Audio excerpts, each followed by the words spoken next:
Tahukah Anda bahwa nama Veronica sebenarnya tidak pernah disebutkan secara langsung dalam Injil, namun teladan kasihnya bergema melintasi ribuan tahun sejarah kekristenan?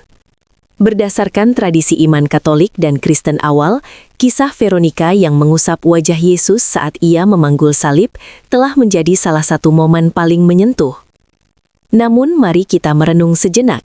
Mengapa sosok yang begitu sentral dalam devosi jalan salib ini justru tidak memiliki catatan resmi dalam teks-teks Alkitab kanonik? Inilah misteri yang mengundang kita untuk menyelami lebih dalam makna pelayanan tanpa nama. Menurut ajaran dan catatan sejarah gereja, keempat Injil menceritakan secara detail perjalanan penderitaan Kristus menuju Golgota. Ada Simon dari Kirene yang dipaksa membantu memanggul salib, dan ada para wanita Yerusalem yang menangis. Tetapi nama Veronica sama sekali tidak tertulis di sana. Kesunyian teks suci mengenai dirinya seringkali menimbulkan pertanyaan bagi para pencari fakta. Banyak ahli sejarah dan teolog meyakini bahwa nama Veronica berasal dari gabungan dua kata bahasa Latin dan Yunani, yaitu vera yang berarti benar atau sejati, dan icon yang berarti gambar. Vera icon, sebuah gambar yang sejati. Menurut tradisi suci yang diwariskan turun-temurun, ketika wanita ini memberanikan diri menerobos kerumunan untuk mengusap wajah Kristus yang berdarah, wajah tersebut tercetak secara ajaib pada kainnya. Namanya pun melebur menjadi lambang dari tindakan heroik kasih sayang tersebut, mengubah identitas pribadinya menjadi saksi abadi akan penderitaan dan cinta. Dalam praktik devosi seperti jalan salib, peristiwa ini diabadikan pada perhentian yang keenam. Melalui doa dan renungan yang diulang setiap tahunnya, tradisi ini mengakar kuat dalam sanubari umat beriman. Menurut tradisi gereja, langkah Veronica menembus barisan penjaga adalah bentuk keberanian luar biasa yang didorong oleh bela rasa yang murni. Ia tidak peduli pada resiko hukuman.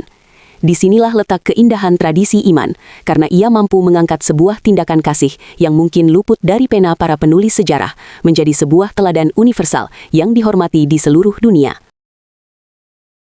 Menariknya, berdasarkan beberapa literatur apokrif dan tradisi lisan awal, ada yang mengaitkan Veronica dengan sosok perempuan yang disembuhkan dari pendarahan selama 12 tahun hanya dengan menyentuh jumbai jubah Yesus. Meskipun klaim ini berada di ranah tradisi di luar kanon Alkitab resmi, hal ini memberikan lapisan makna yang sangat mendalam. Ia yang dahulu menerima belas kasih dan kesembuhan, kini memberikan belas kasihnya sendiri di saat sang penyembuh sedang menderita. Sebuah siklus kasih karunia yang sempurna, di mana anugerah yang diterima diwujudkan dalam tindakan nyata. Oleh karena itu, status Veronica sebagai tokoh tradisi justru menjadikannya representasi universal bagi setiap umat beriman. Veronica bukanlah sekadar tokoh sejarah tunggal, ia adalah setiap dari kita. Ketika kita melihat penderitaan sesama, ketika kita mengulurkan tangan untuk mengusap air mata, merawat yang sakit, atau menghibur yang berduka, pada saat itulah kita mengambil peran sebagai Veronica di dunia modern.